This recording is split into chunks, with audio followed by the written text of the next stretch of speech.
minutes. Now I get to do whatchamacallit, whatever we're doing now.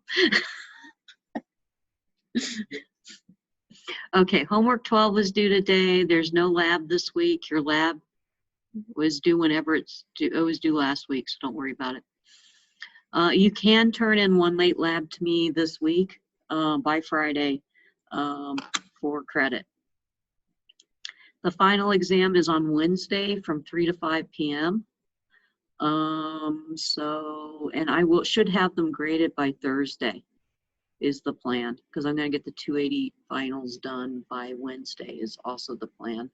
And then my 490 finals, that's on Thursday, but that's not going to take me any time because nobody shows up.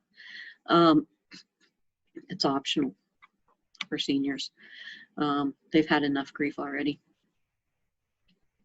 The course evaluation, which closes on Sunday, is worth 5 extra credit points on the final exam.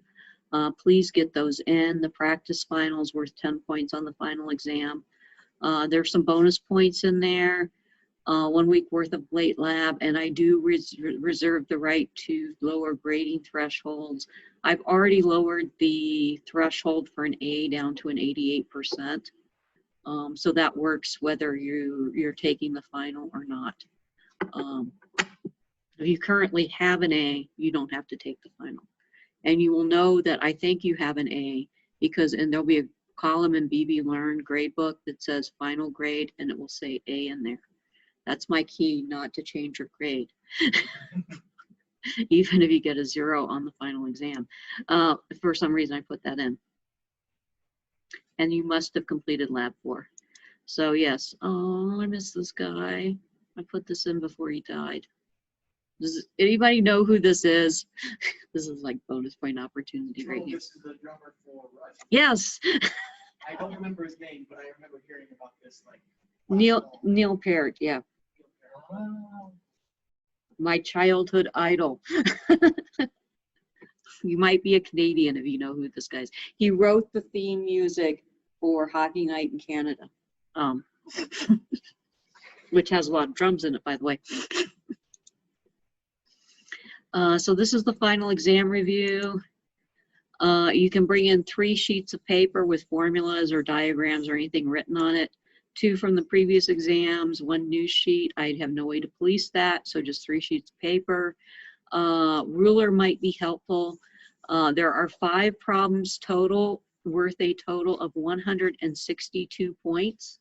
There is 15 points extra credit, so your maximum score is 177 out of 150. Don't think this is going to be easy, though. There's a reason why there's all those bonus points on there.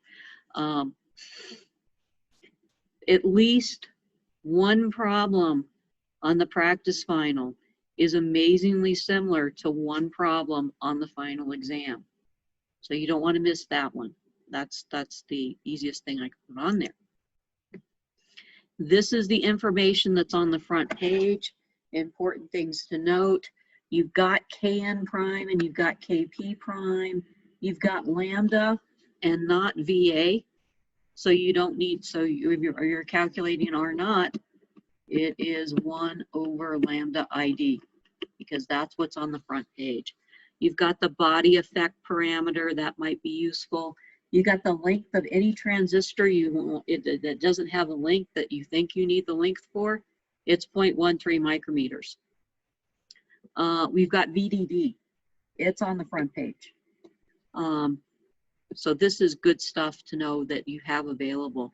All those capacitor things are on here. Q, relative permittivities, threshold voltages are on here. Use those for both the N and the P type. Okay, where are we at? We are on slide 8. If you see any silly questions or blanks on your exam, please fill them in. They are worth a point and may expand that 177 up to like a 185 or something like that if you're clever. There's a kid in 280 who puts corny engineering jokes on his exam just to entertain me while I'm grading them. He gets bonus points for that. Be creative. CMOS digital. Okay, we talked about the CMOS inverter, noise margins and area. the MOSFET structure. Remember on exam 1 and probably even on exam 2 and probably even on the final exam, there was a question where you were given a MOSFET transistor, you were given the voltages that were applied at the different terminals, and you had to calculate, first of all, what operating region it was in and what the current was. One problem like that.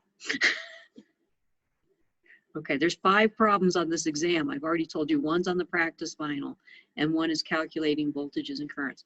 There's a couple of gotchas in there, like when is the body effect important?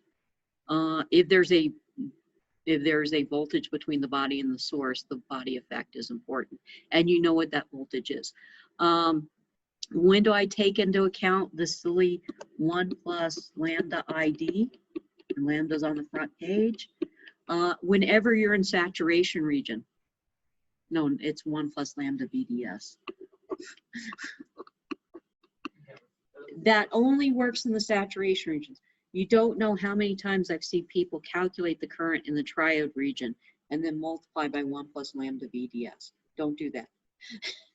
That only counts in saturation, but it always counts in saturation, unless you don't know lambda, but lambda's on the front page. We looked at delay in power. A lot of those calculations are formulas that don't get used that often. We did that in the lab, probably not on the final. Another thing, oh yeah, definitely gonna put something like this. Be able to draw a standard CMOS circuit from a function or be able to analyze its function. Not only did we do standard CMOS,